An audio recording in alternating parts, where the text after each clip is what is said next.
boa tarde, ou bom dia, ou boa noite, conforme seja o horário que estejam ouvindo.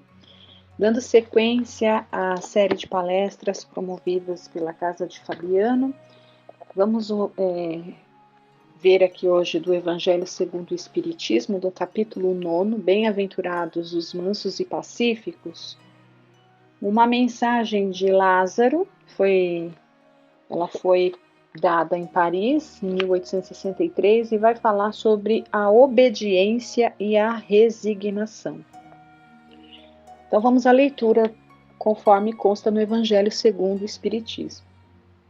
A doutrina de Jesus ensina sempre a obediência e a resignação, duas virtudes companheiras da doçura, muito ativas, embora os homens as confundam erroneamente com a negação do sentimento e da vontade. Então, muitas vezes, nos equivocamos e achamos que ser obedientes e resignados é ser omisso, né? É não tomar atitudes, até mesmo desejar todo que os sofrimentos nos atinjam por nos acharmos merecedores, né? Talvez aí por um sentimento de culpa. Então, muitas vezes a gente se equivoca com relação a entender sobre ser obediente, né? Aceitar, fazer o que, ser obediente no sentido de fazer o que nos compete e resignado no sentido de aceitar aquilo que não é possível ser mudado, né? Mas veja que não é possível de ser mudado, não que a gente não tenha que fazer o que estiver ao nosso alcance e que seja lícito, obviamente, né, para mudar uma situação difícil pela qual estejamos passando. Então vamos lá, continuando aqui a leitura. A obediência é o consentimento da razão e a resignação é o consentimento do coração. Ambas são forças ativas porque levam o fardo das provas que a revolta insensata deixa cair. O poltrão não pode ser resignado, assim como o orgulhoso e o egoísta não podem ser obedientes. Jesus foi a encarnação dessas virtudes desprezadas pela antiguidade materialista. Chegou no momento em que a sociedade romana perecia nas fraquezas da corrupção e veio fazer brilhar no seio da humanidade abatida os triunfos do sacrifício e da renúncia à sensualidade. Cada época é assim marcada pelo cunho da virtude ou do vício que a devem salvar ou perder. A virtude da vossa geração é a atividade intelectual.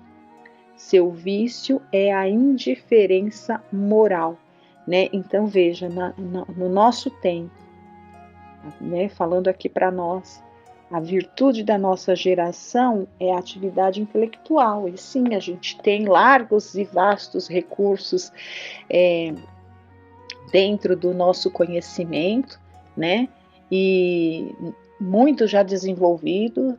E para quem não desenvolveu, os mecanismos para a gente aprender a desenvolver a nossa intelectualidade estão aí, né? À nossa disposição, plena era de internet e tudo mais, o conhecimento tá para quem quiser, né? Hoje em dia a gente não tem condição de falar que não teve acesso a aprender, a estudar, a conhecer. Existe acesso, né? Todo mundo tem um celular na mão. A questão é, né? O que é o objeto do nosso interesse, né? O que chama a nossa atenção em querer aprender, em querer ver, em querer o que é que sentimos curiosidade de estar buscando, né? Nessas fontes de aprendizado que a gente tem. Então, na nossa época, isso está muito. A gente tem isso fartamente. Ao mesmo tempo que o nosso vício, né? Vamos dizer assim, Então seria uma facilidade, uma coisa boa, né? Ter o conhecimento. Mas o que tem de ruim? É a indiferença moral, que é justamente isso, de que adianta a gente ter todas as ferramentas que possam nos trazer o conhecimento, se a gente não utiliza essas ferramentas, ou pelo contrário, a gente utiliza essas ferramentas para ir em busca de coisas fúteis, coisas que não vão nos agregar nada, coisas que vão fazer com que essa nossa indiferença, essa nossa rebeldia, indiferença em relação ao próximo e rebeldia em relação às coisas que nos chegam, né? Que essa falta de obediência, vão agravar cada vez mais. Por quê? Porque a gente não busca nas ferramentas aí do conhecimento que a gente tem os recursos necessários para entender que sim, faz parte das leis da natureza a gente ser obediente. Se não fizesse, por que é que os pais cobrariam obediência dos filhos em relação a si, né? Os pais não ensinam que os filhos têm que obedecer os mais velhos. Pelo menos na minha época a gente aprendia isso na escola. Hoje em dia eu não sei se essa questão moral está tão deturpada que não se ensina mais isso. Mas isso não se perde, né? Não deveria se perder. Isso a gente traz gravado dentro da gente. Quer mascarar, quer esquecer porque, né? Por sei lá, por qual motivo. Mas o fato é que a gente tem que obedecer sim, né? Regras, porque se a gente não obedecer às regras da sociedade, a gente está em curso em cometer crimes, né? Infrações e tudo mais. Então, sim, nós temos que obedecer os pais, os mais velhos, os professores, as regras da sociedade. Então, quem diz que não se deve existir obediência está equivocado, né? Então, a gente ensina isso para as crianças. Então, qual é a primeira obediência, então, que a razão vai apontar para nós? Se um filho deve obediência ao pai, ao professor, aos mais velhos, né? Se uns devemos respeitar e até um certo limite ali dentro de uma hierarquia tá obedecendo os outros, por que a gente não é obediente, enquanto criaturas de Deus, né, ao nosso Criador? Então a gente tem que começar a pensar nisso, né? Ser obediente é uma virtude a ser desenvolvida. Vamos lá. Digo somente atividade, bom, é porque ele fala que é atividade intelectual, né? A virtude da vossa geração é a atividade intelectual e seu vício é a indiferença moral.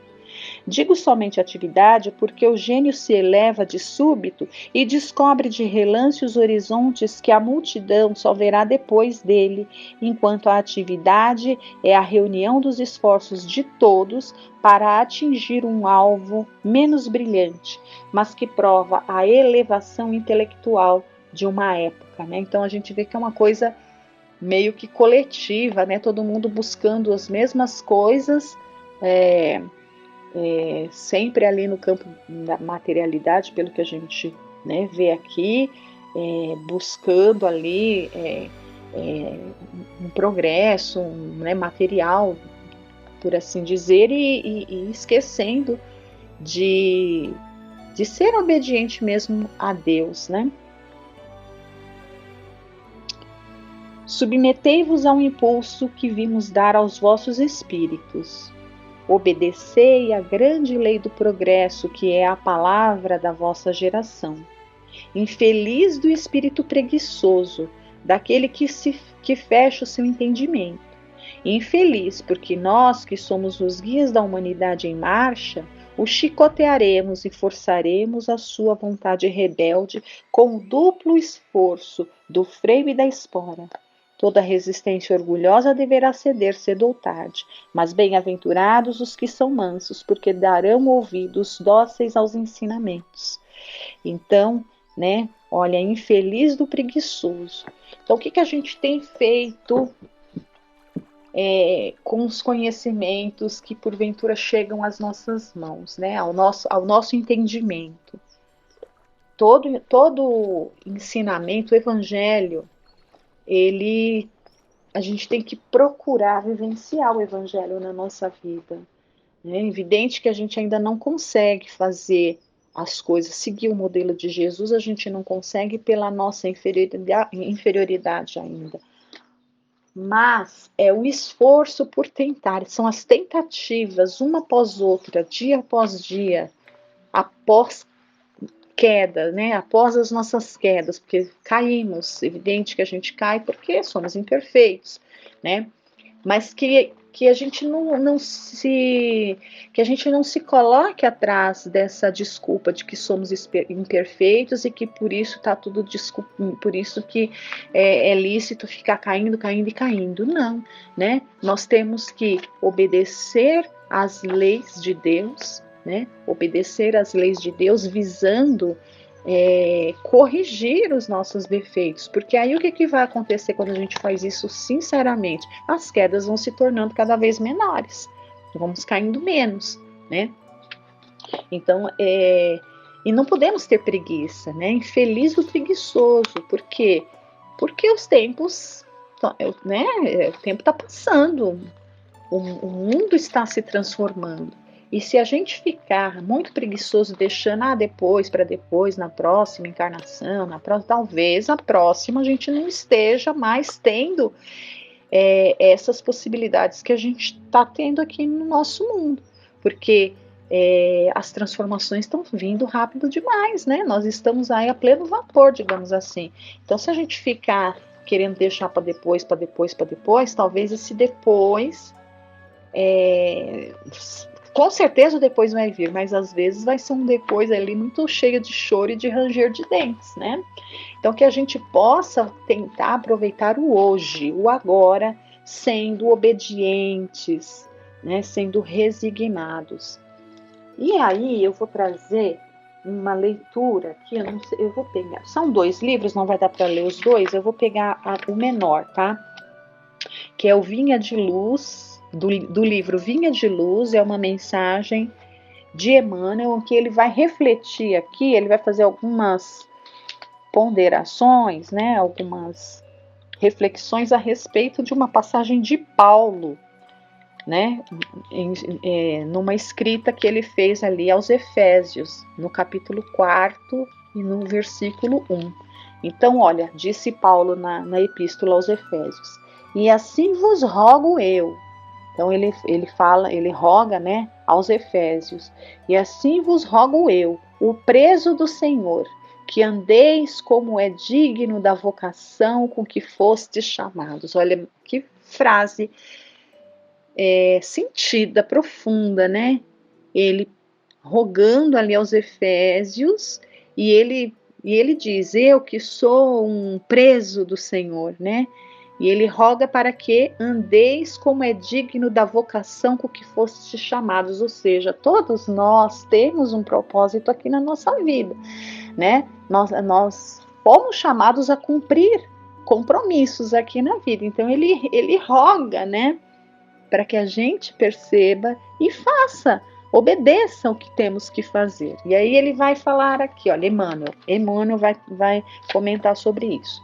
Na leitura do Evangelho é necessário fixar o pensamento nas lições divinas para que lhe sorvamos o conteúdo de sabedoria. No versículo sob nossa atenção, reparamos em Paulo de Tarso o exemplo da suprema humildade perante os desígnios da providência. Escrevendo aos Efésios, declara-se o apóstolo prisioneiro do Senhor. Nossa, é muito forte isso, né? Prisioneiro do Senhor. Quando é que nós vamos ter essa... Porque isso aqui não são só palavras, né? Vindo da boca de Paulo, ele não eram só palavras, né? Ele realmente, ele tinha conseguido assimilar de tal maneira que era a forma dele expressar o mais puro sentimento através dessas palavras. Então ele era um prisioneiro do Senhor, um preso, não tem como, não tem como dissociar, né? Não tem como se libertar mais. E uma felicidade, né, por essa prisão até. Então, olha aqui, olha. Aquele homem sábio e vigoroso, né, que era o Saulo, que se rendera a Jesus incondicionalmente às portas de Damasco, revela à comunidade cristã a sublime qualidade de sua fé. Não se afirma detento dos romanos, nem comenta a situação que resultava da intriga judaica, ou seja, quando ele escreveu, ele estava preso, né? E ele não fala, ele não fica lá dando, como a gente costuma fazer, né? Muito comum a gente fazer, ficar botando foco sobre as nossas dificuldades. Ele não, né? O foco era no objetivo, na tarefa dele, né, em obedecer aquilo a que ele foi chamado ali às portas de Damasco. É isso que ele está. Esse aqui é o foco dele aqui, né? Não nomeia os algozes, nem se refere às sentinelas que o acompanham de perto. Não examina serviços prestados. Não relaciona lamentações. Você veja que, vejamos nós, né, que ele está acima de todo e qualquer personalismo. Nada de todas aquelas sofrimentos, né, pelos quais ele passava, situações que ele estava vivenciando, nada disso tem importância diante de levar a palavra, né? Diante de falar de Jesus, diante de querer fazer com que os outros também se tornem os prisioneiros do Senhor, né? Como ele coloca no começo. Compreendendo que permanece a serviço do Cristo e cônscio dos deveres sagrados que lhe competem, dá-se por prisioneiro da ordem celestial e continua tranquilamente a própria missão. Simples frase demonstra-lhe a elevada concepção de obediência. Anotando-lhe a nobre atitude, conviria lembrar a nossa necessidade de conferir primazia à vontade de Jesus em nossas experiências. Então, é o ensinamento da gente sempre colocar, né, a vontade de Deus, que nós aqui na Terra conhecemos através do Evangelho de Jesus, né, como a primazia, né? A gente deveria colocar isso como algo primordial na nossa existência. Quando predominarem nos quadros da evolução terrestre os discípulos que se sentem administradores do Senhor, operários do Senhor e cooperadores do Senhor, a Terra alcançará expressiva posição no seio das esferas. Já estamos passando aí, né? Já estamos prestes aí a caminho da regeneração. Imitando o exemplo de Paulo, sejamos fiéis, servidores do Cristo em toda parte. Somente assim abandonaremos a caverna da impulsividade primitiva, colocando-nos a caminho do mundo melhor, né? Que é esse mundo de regeneração. E no livro Encontro Marcado também tem uma mensagem, né, que ela é mais longa, mas temos 2 minutos, eu vou pegar uma parte aqui, olha. Não interprete, esse é do livro Encontro Marcado, é a lição também do Chico Xavier, pelo Emmanuel, né, o capítulo 18, Diante da Rebeldia, né, Obediência e Rebeldia. Não interpretes a tirania, vamos lá, de novo. Não interpretes a disciplina por tirania e nem acuses a obediência de escravidão. Trabalha e serve com alegria. Oferece à paz de todos o concurso que a harmonia te pede. Rebeldia é orgulho impondo cegueira ao coração. Não há progresso sem esforço, vitória sem luta, aperfeiçoamento sem sacrifício, como não existe tranquilidade sem paciência. Reflete na infinita bondade que preside o universo, a cercar-nos de amor em todas as direções, e reconheceremos que, se transformações dolorosas no campo da existência muitas vezes nos transfiguram em crisálidas agoniadas de aflição, ao impacto das provações necessárias, A dor é um instrumento invisível de que Deus se utiliza para converter-nos pouco a pouco em falenas de luz, né? Então, olha, não interpretes a disciplina por tirania, que é o que é muito comum, as pessoas, né, não querem se submeter a cumprir com os seus deveres, a estar sob regras, e nós devemos sim, senão viveríamos no caos, né? Se não existisse regras, haveria o caos. Mas muitos acham, infelizmente nos dias de hoje, está muito comum achar que viver regido ali por regras que vão garantir uma ordem, né? É tirania, é ditadura, é sei lá o que, né?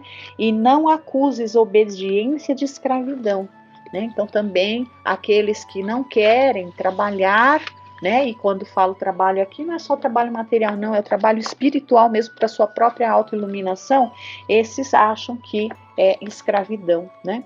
Então, que a gente tire esses conceitos errados da nossa mente, que a gente expanda, que a luz do conhecimento, né? E é o conhecimento, que conhecimento? É o conhecimento do Evangelho, né? É o conhecimento que a terceira revelação, que a doutrina espírita, que é a doutrina espírita, nos oferece. Então, aí está o conhecimento para a gente aprender de verdade. O quanto antes devemos aí procurar ser obedientes, como a gente fala para os nossos filhos serem, né? E resignados diante daquelas situações que, embora a gente trabalhe, lute, faça tudo que está ao nosso alcance para amenizar, que se elas não se amenizam, que a gente então se resigne entendendo que o motivo, né, justo existe, e se soubermos suportar com paciência, estaremos dando um passo aí em direção a Deus, né? Agradeço a todos pela atenção, tenham uma boa semana, fiquem com Deus.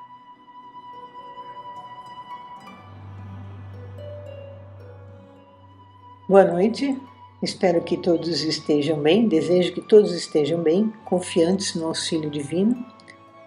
Então hoje nós vamos ver uma história do Irmão X para ilustrar algumas questões do Livro dos Espíritos relacionadas à questão da evolução dos seres humanos. Sabemos que fomos criados simples e ignorantes e que evoluiremos até nos tornarmos espíritos puros. Se em alguma época, em alguma encarnação, em algum tempo, nós acreditamos que Deus criou os anjos e certos anjos se rebelaram e se tornaram os demônios que existem hoje, né?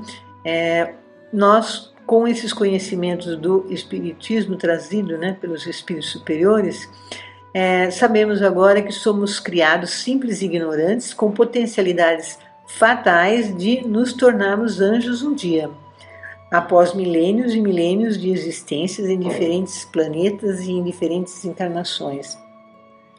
E também sabemos que nunca retrogradamos em nossa evolução. Podemos estacionar por certo tempo em nossa evolução, mas nunca retrogradar, né? Porque se os anjos se tornaram um dia demônios, eles retrogradaram, né? Mas isto não é a realidade, né? Mas talvez uma explicação possível para a época. Não podemos dizer que não passaremos por esta ou aquela situação, porque passaremos pelo que precisarmos aprender. Em cada encarnação, podemos dar mais um passo adiante em nosso processo evolutivo. O fato é que não conseguimos dar saltos em nossa evolução, e aqueles que estão mais avançados que nós tornam-se nossos espíritos protetores, aqueles que estão bem mais avançados, né? E eles nos auxiliam em certas vivências, e assim eles também, com essa experiência de nos auxiliar, evoluem ainda mais. No Livro dos Espíritos, na parte 2, no capítulo 1, Mundo Espírita ou dos Espíritos, no item 7, falando sobre progressão dos espíritos, podemos ler algumas questões sobre o progresso espiritual dos seres humanos. Na questão 114, nos é dito que os espíritos, ao se melhorarem, passam de uma ordem inferior para uma ordem superior. Os espíritos superiores nos informam que há espíritos em diferentes graus evolutivos. Na questão 115 está escrito que Deus criou todos os espíritos simples e ignorantes, ou seja, sem conhecimento. Deu a cada um deles uma missão, com o fim de esclarecê-los e progressivamente conduzi-los à perfeição. E com isso, cada vez mais se aproximam do Criador. Os espíritos adquirem o conhecimento passando pelas provas que Deus lhes impõe. Uns aceitam essas provas e chegam mais rapidamente ao seu destino, ao destino último, que é a vivência em mundos felizes. Outros não conseguem sofrê-las sem lamentação e assim permanecem, por sua culpa, distanciados da perfeição e da felicidade prometida. Levam mais tempo para chegar ao aperfeiçoamento relativo. Logo em seguida, na questão 115A, é perguntado se os espíritos, na sua origem, se assemelham a crianças ignorantes e sem experiência, mas adquirem pouco a pouco os conhecimentos que lhes faltam ao percorrer as diferentes fases da vida. E a resposta é: sim, a comparação é justa. A criança rebelde permanece ignorante e imperfeita. Seu menor ou maior aproveitamento depende da sua docilidade, mas a vida do homem tem fim, enquanto a dos espíritos se estende ao infinito.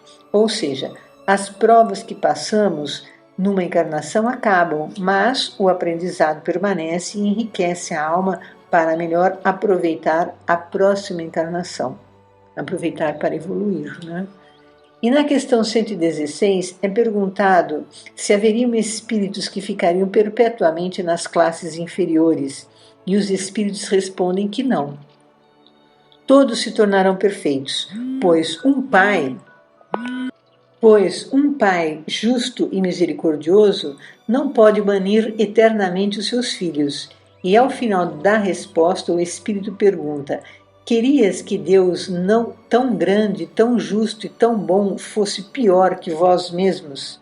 E, portanto, os espíritos também não podem se degenerar. E com esses conhecimentos podemos agora refletir sobre uma história, como eu já disse, do livro Cartas e Crônicas, ditadas pelo irmão X e psicografada por Francisco Cândido Xavier. É no capítulo 10 desse livro, e o nome desse texto é Amor e Auxílio.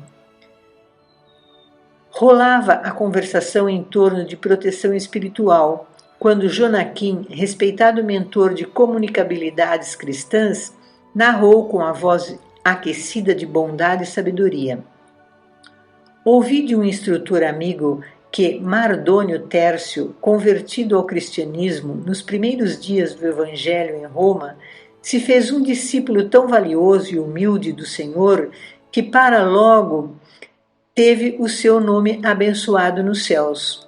Patrício de enorme fortuna, desde muito cedo abandonado pela mulher que demandara Cartago para uma vida independente, Mardônio, assim que penetrou a essência da doutrina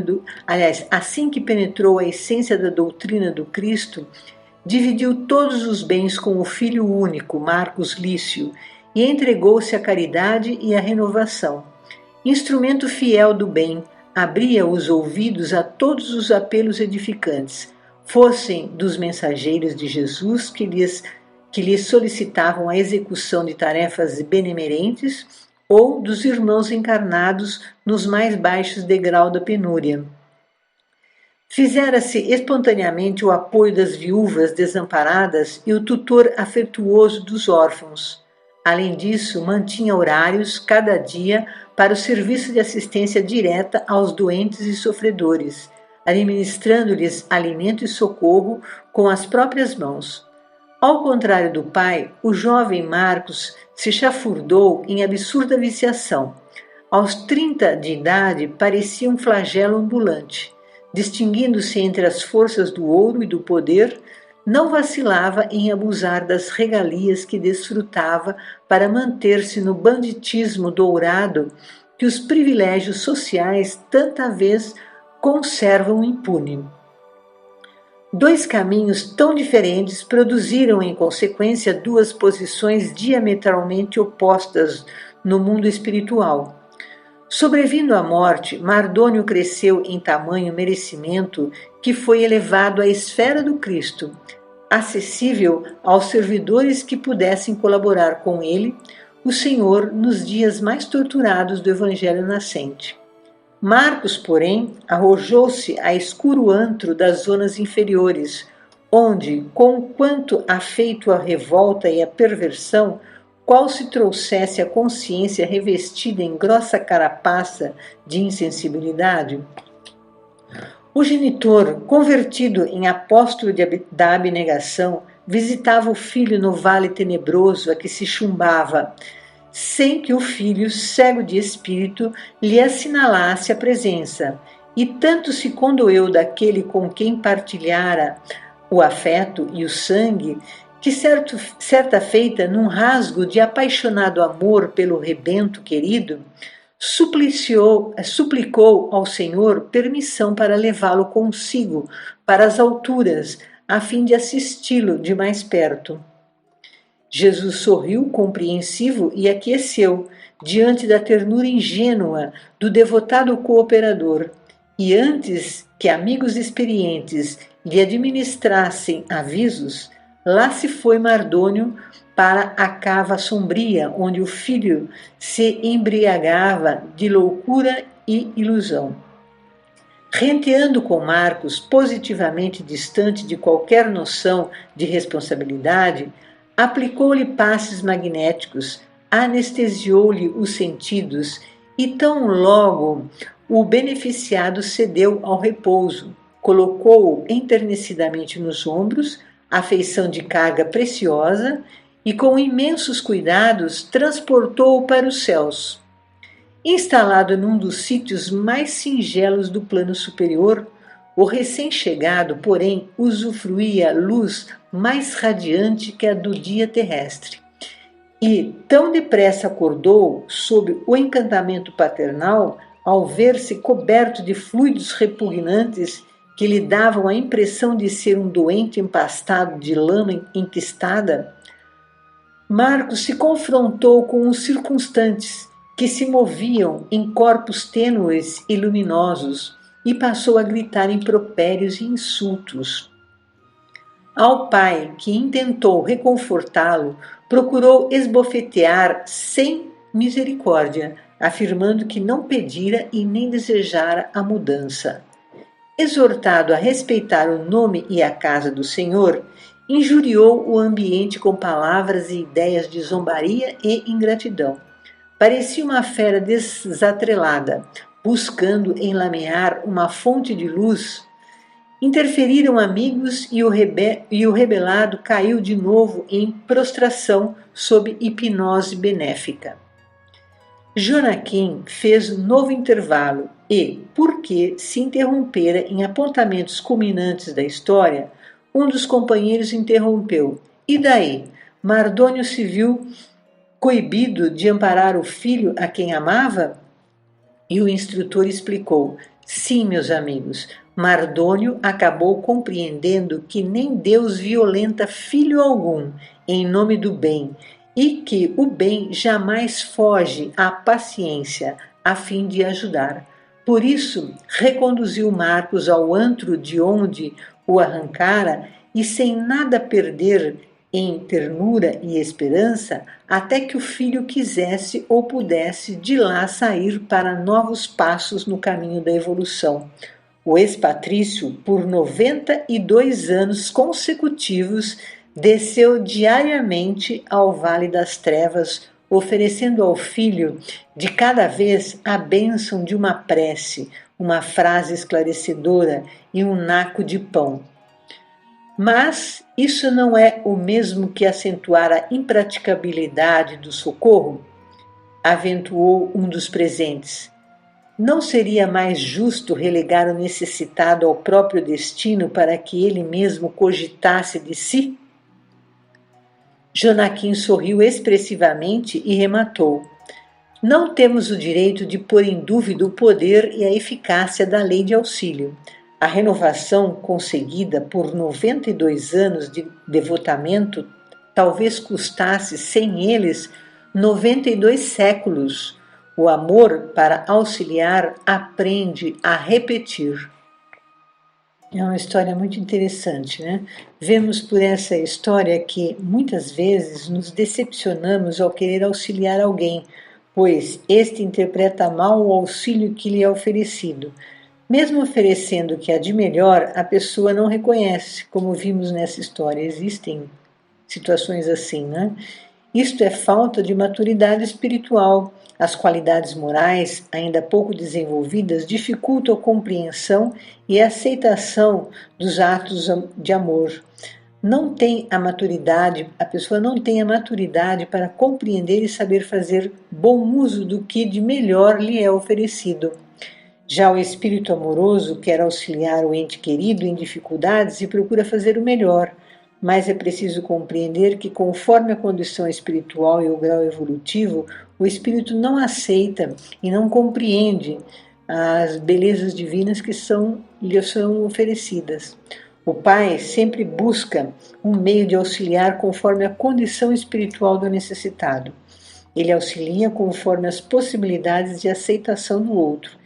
E sempre pode-se fazer algo, como a prece, que também é regeneradora, pois as vibrações amorosas através da prece auxiliam o sofredor.